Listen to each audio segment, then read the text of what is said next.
Oke guys, selamat datang di channel Story Manhwa. Di sini gua bakal ngebahas The King's Avatar berdasarkan web novelnya.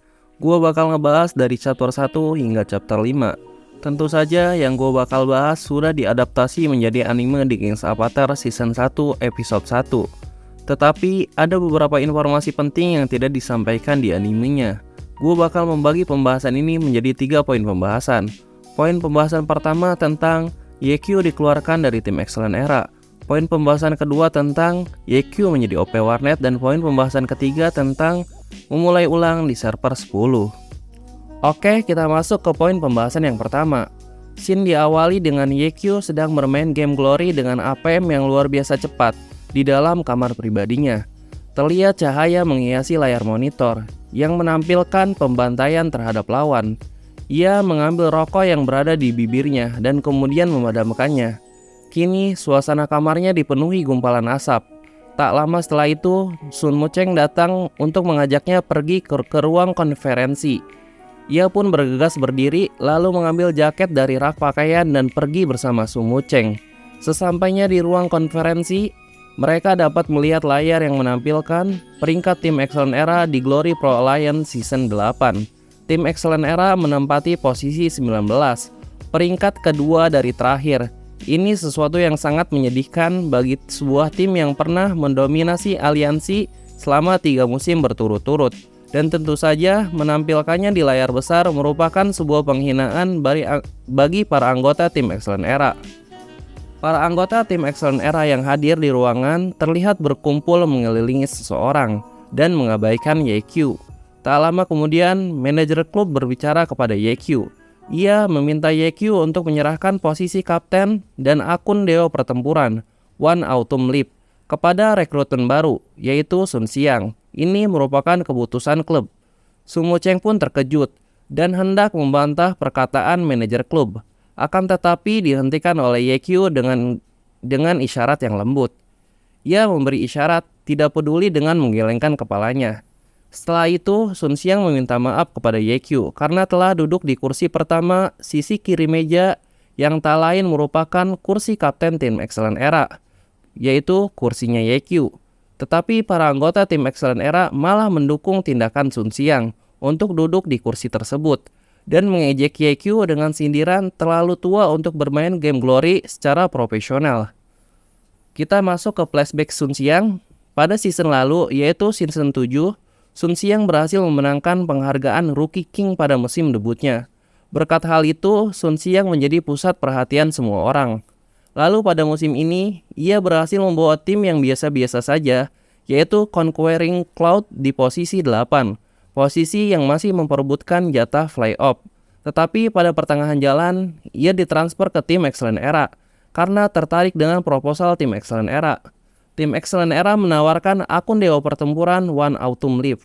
Kembali ke cerita utama, YQ mengerti satu hal ketika menandatangani kontrak dengan tim Excellent Era 7 tahun yang lalu. Suatu saat nanti ia harus berpisah dengan akun Dewa Pertempuran One Autumn Leap yang telah menemaninya selama 10 tahun. Hal ini terjadi karena terdapat klausul untuk menyerahkan kepemilikan akun miliknya kepada klub Excellent Era. Tetapi ia tidak menyangka harus berpisah dengan cara yang menyakitkan. Kemudian ia berjalan menghampiri Sun Xiang untuk menyerahkan akunnya. Tangannya terlihat gemetar ketika proses penyerahan. Tetapi ketika Sun Xiang mengejek YQ dengan perkataannya, ia memantapkan perasaannya dan berpesan kepada Sun Xiang bahwa akun Dewa Pertempuran digunakan untuk memenangkan kejuaraan, bukan untuk pamer. Setelah itu, manajer klub berkata kepada YQ bahwa klub Excellent Era tidak mempunyai akun yang cocok dengan YQ. Oleh karena itu, YQ diturunkan menjadi sparring partner. Sun Xiang pun mengejek YQ dengan bilang bahwa YQ dapat menjadi sparring partner nomor 1 di Glory. Akan tetapi, YQ tertawa akan hal itu. Kemudian, YQ mengajukan pembatalan kontrak pemain. Walaupun ia masih terikat kontrak 1,5 tahun. Dalam Glory Pro Alliance, pemain yang membatalkan kontrak akan terkena denda. Sun Mucheng menentang keputusan YQ dan menyuruhnya agar tidak impulsif sambil menunggu bos datang. YQ pun menjelaskan bahwa kepergiannya merupakan keinginan bos, tercermin dari tidak hadirnya dia di peristiwa penting ini. YQ menganggap dirinya saat ini hanyalah beban gaji bagi tim dan tidak memiliki nilai komersial sedikit pun. Karena sampai saat ini dia menolak untuk membintangi iklan dan bahkan tidak menghadiri sesi konferensi tim dan Glory Pro Alliance. Aliansi saat ini sudah memasuki era komersial di mana setiap tim lebih memilih untuk mencari keuntungan dibandingkan memenangkan kejuaraan. Mendengar penjelasan panjang YQ, Sumo Cheng pun berkeinginan untuk membatalkan kontraknya. Akan tetapi, YQ melarang keinginan tersebut. Kemudian, manajer klub menyetujui pembatalan kontrak YQ. Dan pembatalan tersebut tanpa denda. Tetapi dengan satu syarat, yaitu YQ harus mengumumkan pensiun pada season ini. Sumo Cheng pun menyebut bahwa syarat tersebut merupakan hal gila. Karena dalam aliansi terdapat peraturan yang menyatakan bahwa pemain yang mengumumkan pensiun harus istirahat penuh selama setahun sebelum kembali ke prosin. Hal itu sangat merugikan bagi YQ yang umurnya sudah mencapai 25 tahun, umur yang masuk kategori tua dalam scene e-sport. Walaupun demikian, YQ menyetujui persyaratan tersebut dan berkata kepada Sumo Cheng bahwa dia telah bekerja keras selama ini dan tak ada salahnya dia istirahat selama 1 tahun. Sumo Cheng pun mengerti maksud YQ dan akhirnya mengantarkan YQ keluar dari Gaming House Excellent Era. Setelah kepergian YQ dan Sumo Cheng, Sun Xiang mendekati manajer klub untuk bertanya mengapa YQ setuju dengan syarat pensiun. Untuk superstar seperti YQ, mudah baginya membayar denda pembantalan kontrak 1,5 tahun. Manajer klub pun menjelaskan bahwa selama ini YQ menggunakan gaji miliknya untuk membantu teman-temannya yang gagal di scene e-sport. Sun Xiang pun kembali bertanya kepada manajer, mengapa YQ menolak sponsor dan menolak tampil di dunia iklan? Manajer klub pun menjawab bahwa ia tidak punya jawaban yang pasti akan hal itu. Tetapi jika ia harus menebak, ia memperkirakan bahwa hal itu berhubungan dengan keluarganya. Apalagi tidak ada yang tahu tentang keluarga YQ. Nah, hal yang gue bisa simpulin dari keputusan YQ menerima syarat pensiun ialah karena dia gak mau Sumo Cheng ikut membatalkan kontraknya. Karena Sumo Cheng pasti ingin ikut YQ kemanapun ia berada. Alasan lainnya ialah untuk memulai awal yang baru untuk tujuan memenangkan kejuaraan. Apalagi sekarang dia nggak punya akun. Saja memenangkan kejuaraan Glory Pro Alliance tidak cukup dengan akun yang biasa-biasa saja. Makanya dia akan memanfaatkan waktu 1 tahun istirahat untuk membuild akun yang baru. Oke, kita masuk ke poin pembahasan yang kedua. YQ menjadi OP Warnet.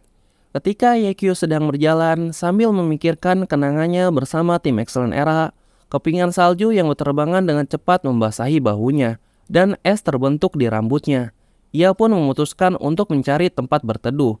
Setelah melihat kanan dan kirinya, ia mendapati sebuah warnet di pinggir jalan dan kemudian dengan segera berlari ke warnet tersebut karena di luar semakin dingin. Perempuan di loket depan pun memberitahu kepada YQ bahwa ia ditempatkan di area C, PC nomor 47. Sesampainya di sana, YQ merasa kebingungan karena terdapat wanita cantik berambut ponytail sedang bermain game Glory. Wanita itu terlihat marah dan mengucapkan umpatan kata-kata kasar. Kemudian wanita itu pergi tanpa logout terlebih dahulu. YQ pun duduk di situ dan ketika ia hendak logout dari akun wanita itu, tampilan game Glory menunjukkan bahwa player harus bertarung di arena. Mau tak mau, ia harus menyelesaikan pertandingan di arena jika ia ingin logout. Ia dengan cepat mengalahkan lawan menggunakan akun wanita itu. Tak lama setelah itu, wanita yang pergi tadi menghampiri YQ dan bertanya berapa lama waktu yang dibutuhkan oleh YQ untuk mengalahkan lawannya. YQ menjawab 40 detik dan bisa lebih cepat jika tangannya tidak kedinginan. Oke, kita masuk ke POV wanita berambut ponytail tadi. Wanita ini bernama Chen Gou. Chen Gou pergi ke loket depan untuk menanyakan identitas YQ. Ternyata Chen Gou telah kalah sebanyak 52 ronde di arena tanpa satu kali pun meraih kemenangan. Makanya ia mencurigai identitas YQ karena telah mengalahkan lawan yang membuatnya takluk sebanyak 52 ronde. Ia berharap bahwa orang yang dia temui tadi itu idolanya, yaitu YQ. Karena YQ satu-satunya pro player yang tidak pernah menampakkan dirinya.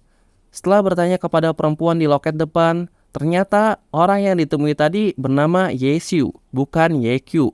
Hal ini dibuktikan dengan kartu identitas yang tertinggal di loket depan. Tentu saja Chen Go merasa kecewa dengan hal ini. Lalu ia pun berinisiatif mengembalikan kartu identitas Yesu. Oke guys, di sini kita akan mengganti nama YQ menjadi Yesu sesuai novelnya. Dan untuk penjelasannya kita bahas di lain waktu karena itu spoiler. Oke, kita kembali ke POV Yesu. Setelah wanita itu pergi, Yesu mengeluarkan akun milik wanita itu dan kemudian membuka website warnet ini. Ia pun mengetahui warnet ini bernama Warnet Happy. Dan Warnet Happy saat ini membuka loker untuk OP Warnet Sip Malam. Dijelaskan dalam website bahwa gajinya hanya 300 yuan. Tetapi ia mendapatkan tempat tinggal dan jatah makan.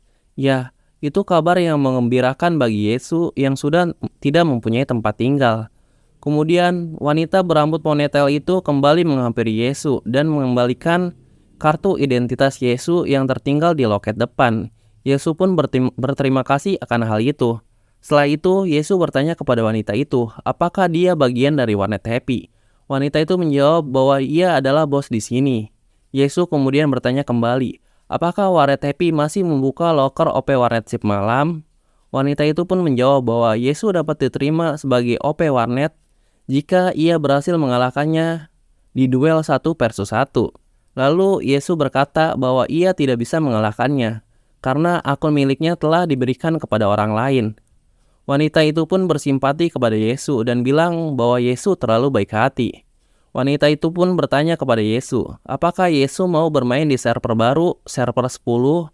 Lalu menjelaskan bahwa transfer akun dapat dilakukan di server 10 dengan syarat bahwa akun tersebut harus level 1. Yesus pun mengiyakan pertanyaan wanita itu dan mengeluarkan kartu glory dari sakunya. Wanita itu pun terkejut lalu bertanya, apakah itu kartu edisi pertama? Dan sudah berapa tahun Yesus bermain game Glory? Yesus membalas ia dan menjelaskan bahwa ia telah bermain Glory selama 10 tahun.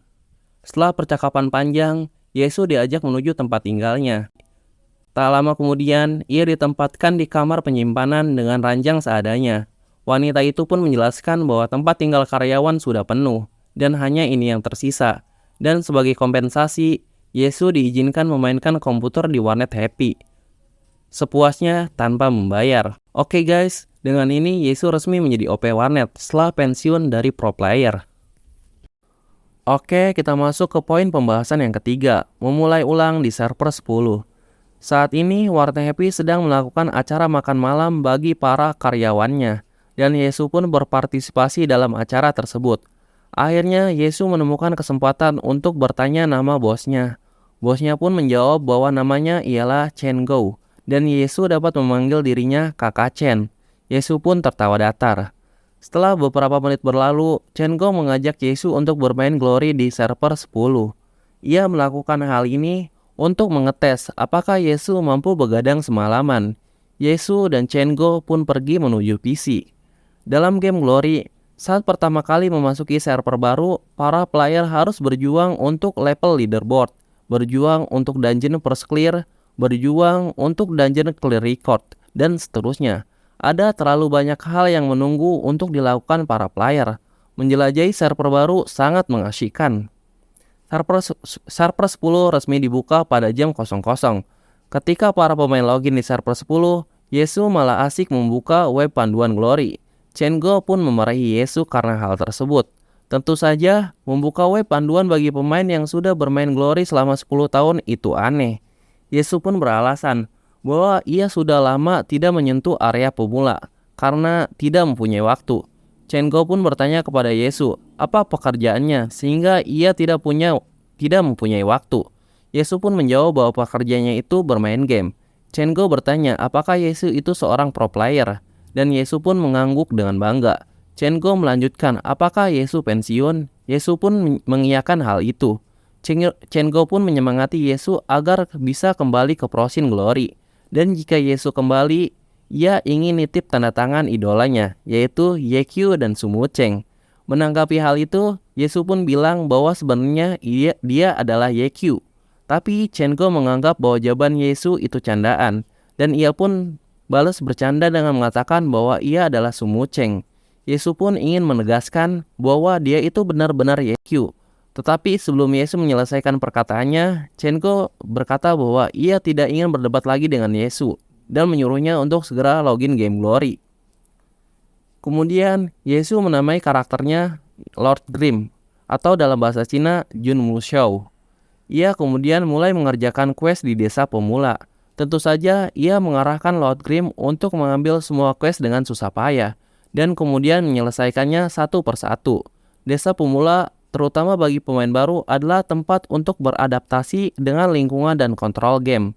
Semua quest pada dasarnya merupakan proses pembelajaran alami dalam game. Selama proses tersebut, Chen Go sesekali mengamati dan berkomentar. Pada akhirnya, quest yang sangat sederhana ini sebenarnya membutuhkan waktu 2 jam penuh untuk diselesaikan. Yesu hanya bisa menghela napas. Akhirnya, Yesu level 7 sekarang. Setelah menyerahkan misi terakhir dan naik level, dia menoleh untuk memberitahu Chen Go tentang hal itu. Pada akhirnya, dia melihat Nona Chen sudah tidur di sandaran. Kemudian, Lord Grimm membuka interface. Setelah menyelesaikan gelombang quest, dia sekarang memiliki 340 poin skill.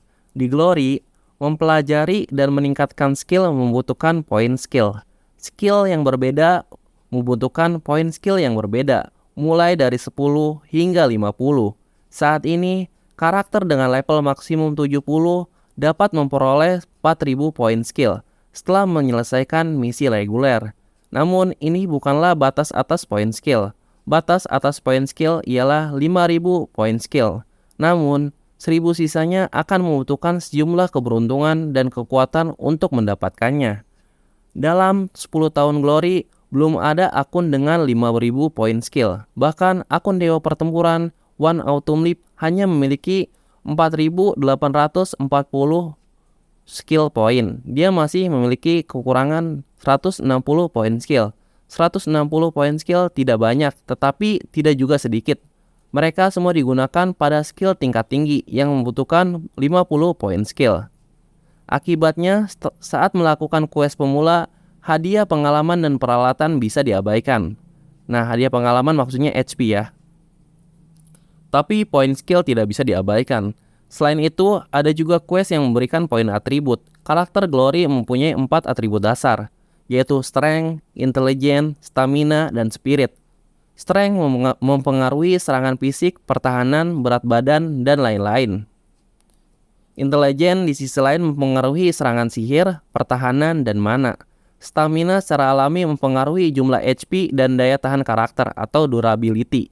Spirit meningkatkan efek skill status tertentu atau ketahanan terhadap efek status, yaitu buff and debuff. Seorang pro player seperti Yesu secara alami memiliki keahliannya sendiri. Meskipun kelas One Autumn Leap miliknya hanya seorang battle match. Meskipun begitu, ia dikenal dengan Glory textbook. Bagaimana mungkin dia hanya tahu satu kelas? Tentu saja dia seseorang yang mahir di semua kelas karakter. Yesu bahkan tidak memikirkannya.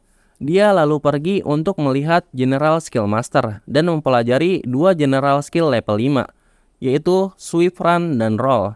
General Skill merupakan skill yang dapat dipelajari oleh semua kelas. 2 skill yang Yesu pelajari itu harganya sangat murah. Mereka hanya menghabiskan 50 poin skill masing-masing dan memberi karakter Lord Grimm 2 opsi tambahan untuk skill movement. Sweep Run meningkatkan kecepatan gerakan karakter. Skill itu tidak memiliki cooldown, tapi menghabiskan daya tahan. Adapun Roll, seperti namanya, itu memungkinkan karakter untuk bergulir. Itu juga tidak memiliki cooldown, tetapi menghabiskan daya tahan untuk menggunakannya. Setelah itu, Yesu pergi mempelajari kelas skill. Dia tahu keterampilan mana yang paling berguna baginya pada tahap ini. Pertama adalah Sky Strike, skill Battle Mage. Setiap kelas memiliki keterampilan ke knock up. Mereka semua sama. Setelah menyerang, target akan terlempar ke udara. Semakin tinggi levelnya, semakin tinggi ke knock up dan semakin besar kerusakannya. Itu adalah skill yang paling dasar dan yang paling umum digunakan. Lagi pula, Yesu adalah Battle Mage. Jadi dia memiliki Sky Strike dari Battle Mage sebagai skill knock up. Berikutnya adalah Dragon Steed. Skill Battle Match itu adalah serangan tikaman yang dapat menyebabkan musuh masuk ke kondisi stun sementara. Karena kelas asli Yasuo, dia dapat mempelajari hal itu. Setelah itu dia mempelajari skill lain seperti Floating Ballet milik kelas Sharpshooter dan Mechanical Pursuit milik kelas mekanik dan skill kelas lainnya. Dia mempelajari Holy Heal juga dari kelas lainnya. Skill tingkat rendah ini tidak membutuhkan banyak skill point. Selain itu, Lord Grim hanya level 7, jadi ada batasan berapa level yang bisa ia tingkatkan. Pada akhirnya dia masih memiliki 340 skill point tersisa. Yasuo tidak mempelajari skill lagi. Menurutnya itu sudah cukup untuk menghadapi situasi saat ini. Oke guys, mungkin cukup sekian tentang pembahasan The King's Avatar berdasarkan novelnya dari chapter 1 hingga chapter 5. Jika kalian suka konten ini, mohon untuk menekan tombol subscribe dan nyalakan lonceng di tombol subscribe. Tentunya jangan lupa juga like video ini agar channel ini dapat berkembang dan dapat terus memproduksi konten-konten yang berkualitas. Sebenarnya gue di sini pengen nunjukin video klip The King's Avatar tapi takut kena copyright. Makanya gue cuman nyertain gambar-gambar potongannya saja. Tapi nanti gue bakal pikirin apakah ketika gue ngebahas novel The King's Avatar harus nyedain video klipnya atau harus hanya foto-fotonya saja. Oke guys, bye-bye.